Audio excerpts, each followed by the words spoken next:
So there's been a lot of talk about Caitlin Clark's conduct toward officials, which is valid, right? Like, don't always need to crash out. It can be a self-fulfilling prophecy when you chirp at the refs like that all the time. Then they're not going to like you as much and maybe not give you the benefit of the doubt on calls. Of course, no one wants to see somebody complain to the officials all the time. So, justified. But you know what else is justified? Her complaints. Her complaints are justified because there still is consistently a bit of a double standard in the way that she's called versus her opposition is called. Clark has picked up a bunch of fouls. The whistle blew, but the room went silent. For weeks, the world watched Caitlin Clark get hammered, pushed, and shoved without a single foul being called in her favor. Critics called her a winner, saying she needed to toughen up for the professional ranks. But then it happened. The WNBA finally broke its silence, and the confirmation sent shock waves through the entire sports world. They admitted it. The complaints were valid. The double standard was real. And when Stephanie White heard the news, she didn't just nod in agreement, she absolutely lost it. The truth was finally out, and the fallout was going to be massive for every official in the league. Consistently a bit of a double standard in the way that she's called versus her opposition is called. Clark has picked up a bunch of fouls this year, and I'm not even saying a lot of them were bad calls. Plenty of them were good calls. I think one in particular, there was a silly foul she made on a break in the Washington game where she didn't need to touch the player at all. I think it was Citron. It was a ticky-tack foul, but it was, something she shouldn't have done. And then some of the other ones, they're targeting her, going after her, so she's not in the right place. A foul whistle gets blown. But on the other side of the floor, she's constantly being, the whole freedom of movement thing. Stephanie White has seen a lot in her years of coaching and broadcasting. But this was the breaking point. She's watched the footage over and over, seeing Clark get targeted while officials looked the other way. For a coach of her caliber to rage like this, something is fundamentally broken. The league's admission wasn't just a slap on the wrist for the refs, it was a full-blown indictment of how their biggest star has been treated since day one. White pointed out that you can't market a player as the face of the future and then allow her to be a human punching bag on the court. The inconsistency isn't just annoying, it's a threat to the integrity of the game. As a moving screen when it so clearly and obviously was, where Griner is bringing her shoulder, into the play. Boom. And, Brittany Griner has a reputation for that. They ran a montage on the broadcast about people's welcome to the WNBA moment, and so many of them were a Brittany Griner screen. So Caitlin Clark is not unique by being leveled by Brittany Griner. Again, the Lexi Hull one, and Aaliyah Boston's been called for a lot of moving screens. I think Kelsey Mitchell was called for a moving screen. Now let's look at the cold, hard facts that sparked this firestorm. In a recent game against the Chicago Sky, Clark was aggressive, driving to the hoop and drawing contact constantly. She ended up with 15 free throws, showing exactly what happens when the game is called by the book. But then, just days later against the Sun, that number plummeted to 0. 0 free throws for a player who lives in the paint and creates gravity like no one else. How does a superstar go from 15 attempts to nothing while playing the exact same way? That is the definition of a double standard, and it's exactly why the frustration has reached a boiling point for the Fever. Again, the Lexi Hull one, and Aaliyah Boston's been called for a lot of moving screens. I think Kelsey Mitchell was called for a moving screen. Now, Clark also got a technical foul late in the game, very, very late in the game. It looks like this. I didn't even notice it in real time. But apparently for this, they're doing the elbow trolling celebration, waving bye-bye. And I don't know. Apparently, I'm not sure exactly. The technical happened in the waning seconds of the game. The most egregious example came when Clark was literally leveled by Brittany Gurrier. We aren't talking about a little bump or a screen that was slightly off. Gurrier dropped her shoulder and delivered a hit that looked more like a linebacker than a basketball player. It was a clear moving screen that everyone in the building saw, yet the whistle stayed silent. The broadcast even ran a montage of Gurrier's welcome to the league hits, almost celebrating the physicality. But when you compare that to what gets called on the other end against the Fever, the bias becomes impossible to ignore.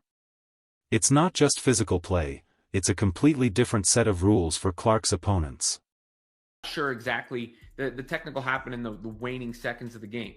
And she's now halfway to a suspension based on the technical foul count. She's at 4, I think, because she got one against the Chicago Sky just the other day, which, this one to me was justified. Really, she said she was glad she got it. She got 15 free throws in that Sky game. Incredibly, I don't think she went to the foul line at all against the Sun, which is mind-boggling, really. But this was the one against the Sky where she drives and she winds up getting hit on the arm. Just seconds after Clark was flattened by Grinder without a call, the refs found their whistles. Lexi Hall was called for a moving screen that was so ticky-tack, it barely registered on the replay. The contrast was staggering. You have a superstar being leveled on one end with no whistle, and a role player getting whistled for a phantom screen on the other. This is exactly what Stephanie White was screaming about. It's a lopsided officiating style that punishes the Fever for the same things their opponents are allowed to do with impunity. When the league finally confirmed these discrepancies were real, it validated every ounce of Clark's frustration. And it's not called. So you understand why she's upset. That is a foul. Why she is upset in the moment. And then she talked about, how she earns her technical fouls because of, she may be saying some stuff too that we can't hear what she's saying on top of it. But there was a technical for a delay of game called on her for this play late in the game, which was BS. Because yes, she kicked it, and you could say like, all right, she kicked the ball, it's a delay of game penalty. I don't know if she kicked it or was trying to trap it with her foot, but clearly she's not trying to delay the game. She ran over to get the ball. The data shows that Aaliyah Boston and Kelsey Mitchell are also being targeted with these moving screen calls. It's like the officials have a magnifying glass on the Fever's offense while wearing blindfolds when the opposition plays defense. Clark has been vocal about this, and for a long time, she was labeled as difficult or disrespectful to the refs. But how can you stay calm when you're being held and grabbed on every single possession? Players like Janai Carrington have made a career out of being physical, but there's a fine line between defense and holding. Clark is constantly fighting through jerseys being pulled and arms being hooked, with no help from the officials. You can ask Tyler. I don't agree with that. I don't agree with that. And you know what? In the post games, Caitlin has been pretty calm and measured about the officiating. She did make the crack when I asked her a question after the Liberty game, I think it was, or was it? Yeah, it was after the Liberty game. She said, I got to lead the league in fouls, but I can't go to the free throw line. So she clearly was, at that point in time, already frustrated about it. What she considers to be inconsistency or a double standard, whatever terminology and phrasing you want to use. She went on, though, to say that they didn't lose the game because of the refs, and say, or basically that Clark is facing a serious crisis. She is already halfway to a league-mandated suspension because of her technical foul count. She's sitting at 4, and if she hits 7, she's out. This puts her in an impossible position. If she speaks up for herself when she's being fouled, she risks a tech. If she stays silent, the abuse continues. It's a trap that few players in history have had to navigate so early in their careers. The league confirming her complaints are valid is a huge win, but it might be too little, too late if she's already racked up enough technicals to face a suspension. The damage to the Fever season could already be done. Contact that is allowed on the other end. So where the chicken egg situation works with Caitlin Clark and how she acts towards officials and whether that can lead it to not getting the benefit of the doubt more, that's open for debate. But I feel like what's right in front of our face and has been for a while is that for a a superstar face of the league player, she often gets the face of the league player. She often gets a rough whistle, especially when it comes to the consistency. One of the most controversial texts came during a game against the Sky where Clark was clearly hacked on the arm during a drive. No call was made. In the heat of the moment, she pumped her fist at the ref in total disbelief. That's it, no profanity, no charging at the official, just a raw reaction to a missed call that everyone saw. The ref hit her with a technical immediately. Stephanie White argued that this is where the refs are failing the most. They are reacting to her emotions rather than the actual fouls. If you don't want a player to get frustrated, you have to call the game fairly. You can't miss a blatant foul and then punish the victim for being upset. Then there was the Tyler incident. Clark actually called out referee Tyler Merkovich by name in the post-game press conference. She didn't hold back, saying he wanted to assert himself in a way that made no sense for the game. This happened after a bizarre delay of game technical foul in the waning seconds. Clark had gone to retrieve a ball that went off the scores table, hurrying to get it back to the official so play could resume. Instead of a thank you, she was slapped with a technical. It was a move that felt personal, like an official trying to show a rookie who was really in charge. That specific technical for delay of game was the smoking gun for many analysts. Clark wasn't trying to waste time. She was literally sprinting to get the ball. Even the most casual fan could see her intent was to keep the game moving. When an official makes a call that defies logic like that, it suggests a deeper issue. It suggests that the officials are walking onto the court with a preconceived notion of how they are going to handle Caitlin Clark.